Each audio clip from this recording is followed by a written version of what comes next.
What is going on, guys? Welcome back to The Art of Violence. My name's Angelo. Today what we're going to be talking about is Max Holloway and his brutal, unexpected third round KO that was done on him from Ilott Tore, and whether or not he's going to be able to recover, come back, build his career back up. Is his legacy tarnished? Should he maybe quit fighting and just, I don't know, go work at Jack in the Box? What should he do?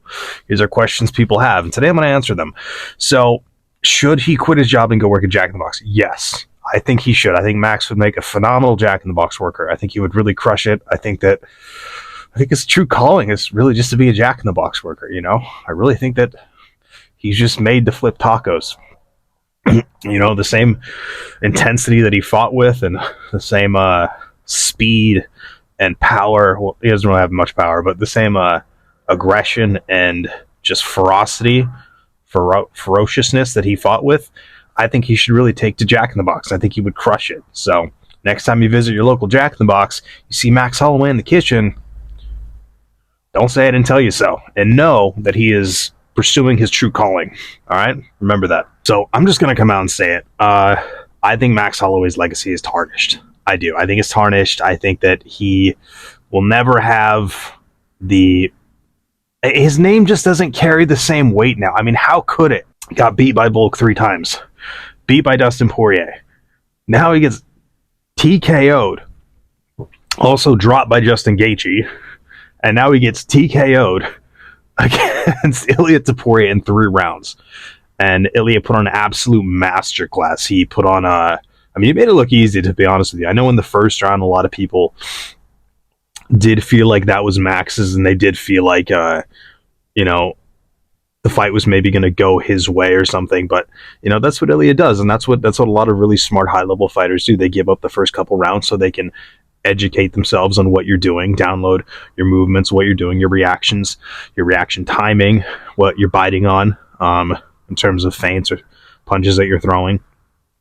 They download information and then they come back in when boxing you have a lot of rounds to work with, and MMA you don't, so you have to be very quick and a fast learner, and Ilya is. And so he gave up that first round just like he did in the Volk fight too, and he really downloads and studies what you're doing, and that's when he comes with a lot more power, a lot more intensity, a lot more momentum, and really tries to put you away, and oftentimes does, or at least, hurts you quite badly. Yeah, I'm going to be honest. I think Max's legacy is really tarnished. I think you'd be really hard pressed to say that it's not. It's unfortunate, but it was, I'm being honest, it was weird seeing people's reactions. They almost acted as if like a hero died or something.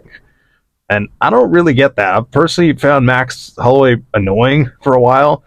And he doesn't really bring that much to the sport. He's not a big pay-per-view draw. He doesn't have an incredible personality. He's kind of sounds like he's always drunk or high at the same time, which is weird. And oftentimes he can barely formulate a sentence correctly. So he's not a guy who's good on the mic. He's not a personality. I think it's just more the way he fights. You always know what to expect with him, and you always know that there's gonna be a fight that's going to deliver. And I think that's what made people fall in love with him, so to speak. So I think that's why. But, I knew Max was going to lose that fight. I actually predicted it perfectly. You can go back in my previous videos. I literally said Ilott Tore is going to knock out Max Holloway within 3 rounds. Max is not going to make it outside of 3 rounds. And I was right. He literally got knocked out in the 3rd round. Uploaded the video 35 minutes before the fight. And it turned out I look like a damn fortune teller. So, pretty cool. I don't know what he's going to do at 155. I don't think I think Dustin could beat him again. I think Justin could beat him with the right game plan. I think Charles Oliveira could beat him. I think that Arman Sakarian, I don't know his last name. I think Arman Sakarian could beat him. I don't think he'll ever beat Islam. Probably other guys coming up that would have a good shot. Moicano would probably have a good shot. I'm going to be honest. I don't think he's going to do that well at 155. I do think his legacy is over. it doesn't mean he can't be successful from here on out. Obviously, he is very successful. I'm sure he's made several mills at this point, and he's doing well or all right.